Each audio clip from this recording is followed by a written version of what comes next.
Well, I think it warrants a congressional investigation. I think the Obama administration's done a lot more to defeat Netanyahu. The antipathy from the Obama White House toward Netanyahu is palpable, and I think they've done everything they can to shape a Netanyahu defeat. Well, I think the president's trying to say that he can't deal with Netanyahu. He's saying to the Israelis, if you want somebody who can deal with me, you've got to get rid of him. I think that motivated the attack on Netanyahu's speech to the joint session of Congress, and I think that the whole atmosphere the president's trying to create is intended to be unhelpful to Netanyahu.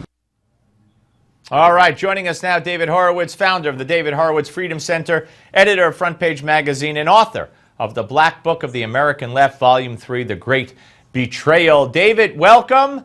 Any champagne corks that have been popped around your way after last night's results?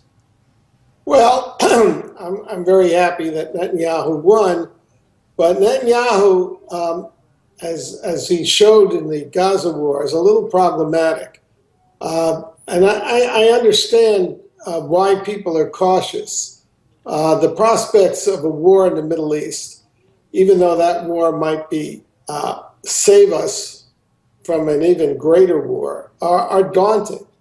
But you see that Netanyahu, in order to win, he moved to the right. Of course, we in America think of him as of the right, and to a large extent he is. But his first announcement, well, in the election, the last day was there can't be a two-state solution. And I've been waiting for decades for Israeli leaders to recognize this. You can negotiate a peace with people who want to liquidate you, who want to exterminate you. The Iran and Hezbollah and Hamas and Fatah all want to exterminate the Jews. So why is anybody talking to them? So I think this is a very good thing. But I'm not jumping up and down because I want to see what Netanyahu actually does now that he's elected. And I think that this election has exposed what an Israel hater the President of the United States is, and how Obama identifies with the Muslim enemies of America, Israel, and the West. Well, yeah, and when I asked about the champagne corks, I was, referring to the victory. Certainly, yes. Time will tell if Netanyahu even backs down. I mean, we've seen prime ministers, including Netanyahu, back down, and in many cases, and I'm worried about the tunnels. I don't know if that job was done in that last war or not. And you know that Iran eventually is going to use Hezbollah as a proxy, and maybe they'll, God forbid, go after Israel with Hamas on one front and Hezbollah on another front. So there's a lot that will have to happen. But I meant as an alternative to the Zionist Union, or whatever they call themselves. But you know what? I think this shows a lot of and says a lot about the Israeli people, because they weren't, as I said earlier, hoodwinked, okey-doked, or bamboozled, as Obama likes to use all three phrases, by Paul Begala and the Obama operatives who were there trying to come up with fancy slogans and villainize Bibi and say it's about the economy. The Israelis know it's about their survival. Yes, no, I think you're right. I would have been tremendously depressed if Netanyahu had lost. So you're absolutely right about that. I think this is a victory and does deserve champagne, but I think we have a long and very dangerous battle ahead. As long as we have Obama, an anti-American in the White House, who identifies as a supporter of the Muslim Brotherhood, which is the fountainhead of all the terrorist movements in the Middle East. As long as he's in the White House, we're all in danger. So, and David, you know that be sober.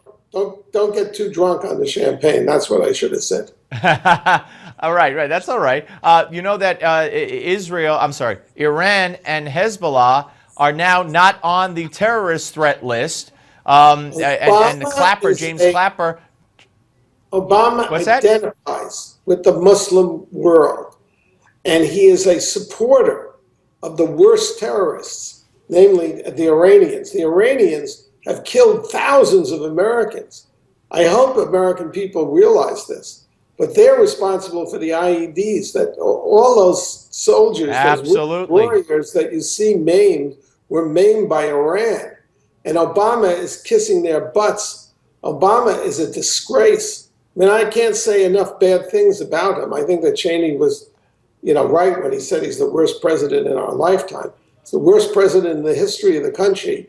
And if his legacy is allowed to continue, I think Obama is behind torpedoing Hillary.